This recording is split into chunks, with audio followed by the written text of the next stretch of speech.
Welcome back to Smut and Steady Podcast. I'm Natalie. I'm Amanda. And continuing on our little, duology that we're doing, this week we're talking about Enchantra, which is the second book, and it's its own book about Genevieve, which is Ophelia's sister.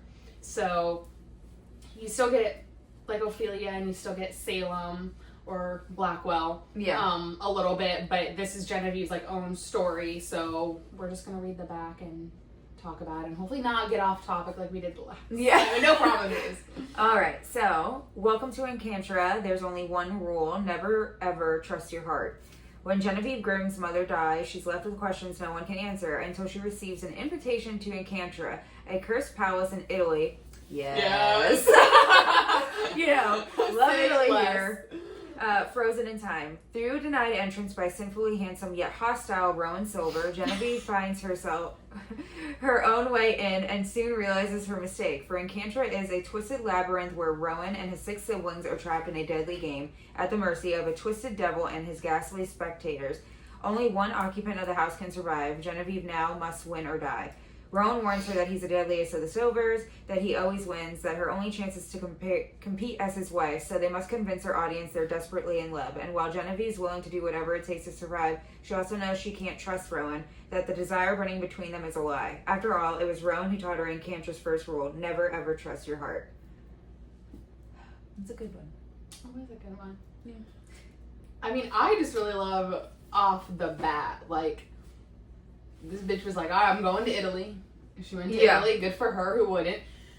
And then meets Rowan, and she's like, wow, this guy's a real douchebag. Like, who the hell is this? She, like, shows up to the address, and then she, like, gets there, and she gets, like, kicked out immediately. He's like, get the fuck out. Yeah. And you're like, okay, I'm a little doucher. But I get why. Like, you get why afterwards, but in the beginning, you're like, God, I'm a little prick. But, anywho, I also loved that, like, 2 chapters in, they're just like, hey, so, you gotta marry him to, like, survive. And I was like, perfect. You married.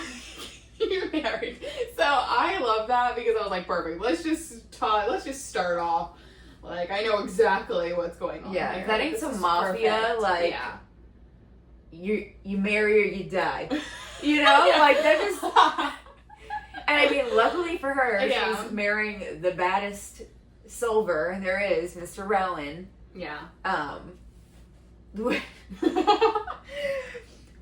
Yeah, we were just talking about this before we started even filming it, but we were saying, because I'm obsessed with Rowan from Throwing a Glass or whatever, so I'm like, I got my dark-haired Rowan, I got the light-haired Rowan, and which one, you know? Listen, the art, because I had to look up the art for, like, these characters, because, like I said, I felt like I hadn't really seen a lot on the internet about these books, and so I was like, well, I need to know what technically these characters are looking for.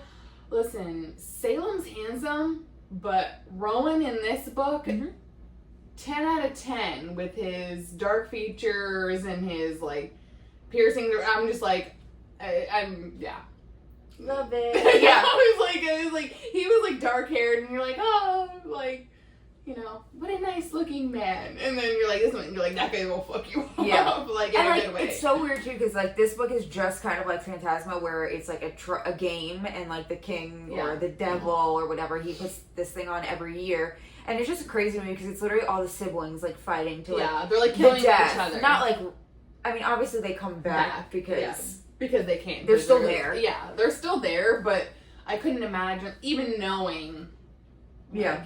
And, like, Rowan's one every year. Even knowing that if I killed you right now, you came back, it still wouldn't be, like, easy. You again. Yeah. You know what I mean? Like, it wouldn't be something that's, like, easy, and especially for someone, like, family member or anything like that.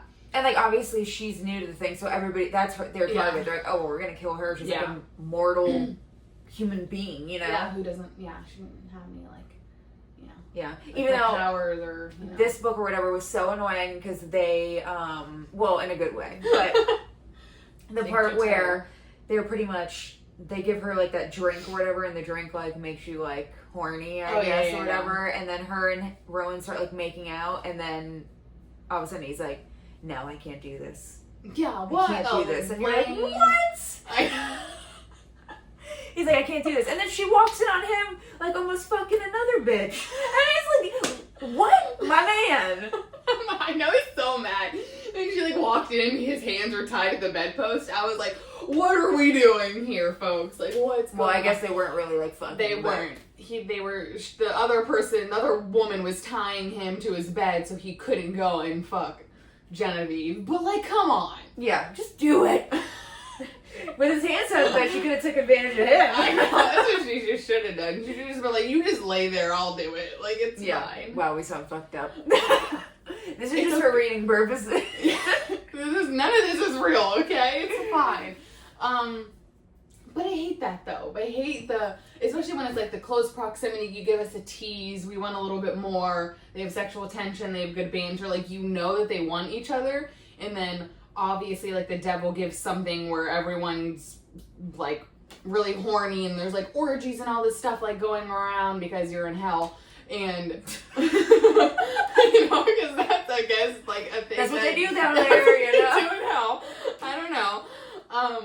And she just was more aroused than she already is around him, and he was just like, no, I can't take advantage I of can't you. take advantage of you. You're like, shut up. It's consensual. She obviously came on to you, bro. Yeah. Like, shut your ass. Just do It's it. so annoying. Do Yeah. it for reader entertainment.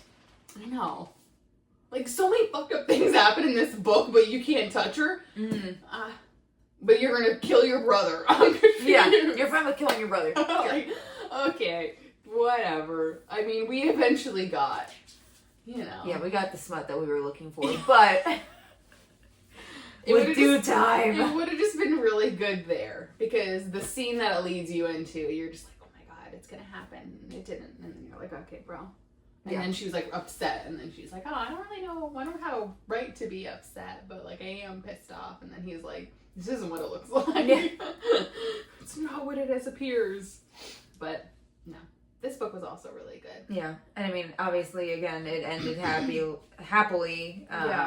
You know, now they're married for real. And she was kind of hesitant in the beginning. She's like, oh, I don't want to marry him, blah, blah, blah. And then now they've married for real. And she's like, oh, wow, it actually worked out in my favor. Got a hot guy.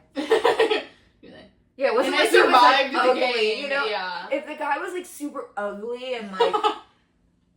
That sounds so fucked up. Ugh. No, like, you know what I mean. Like, you know, like, the arranged marriages where it's, like, some really old dude and it's, like, this young girl that has to, like, marry some old dude and you're like, no! Yeah. It's like that for all of our books. It sounds horrible and it does sound, like, messed up. But any of the books that you read, any of our dark romance, any of our fantasies where they're like, I looked at her and she's mine. She's mine, and I stalked her, and then I did whatever to her. I killed anyone that touched her or wronged her. Mine. And you're like, it's only okay because you're that good looking. Like, if you weren't, it would not be okay. And I know that's a very backhanded, like, double-edged sword, but it's just the way it is. Like, I'm sorry. This is why I like the internet, because you can just be like, what does blah, blah, blah look like? And then you see it and you're like... And they're all good looking. Yeah, and then you're like, wow, the things I was questioning, they ain't a question anymore. Yeah. It's like Camilla said. She was just like, you know, I was kind of torn, like, before. She was like, some of this stuff, it was borderline, like, rape, and, like, it was a little rough. And then she's like, and then I saw what he looked like, and she's like, yeah, he could stalk my ass. Like, I wouldn't care. And you're like, it's like that one meme that's like, 6'5", 6, you know, whatever. Yeah, 6'5", 6'7". 6'7". Oh, you're God. like, 6'5", I'm impressed. 6'5", 6'7". Yeah, you do whatever you want at 6'7". It's fine. We're fucked up. Anyways. But I feel like the reading community will get it, though. Oh, yeah, 100%. I mean, if you like dark romance, fantasy. It's good. Smut. Dark. Funny. Humor. You like this. Yeah. We recommend. Until next time. We recommend every book. Yeah, we're like, there's not a book we don't recommend. There's only been 2 books that I think we've put on this podcast that we've been like, yeah. Every other book's like 5 stars. 5 stars. You have to read this. Even though, like we said, hopefully you read this already, but. Alright, thanks for tuning in. Bye.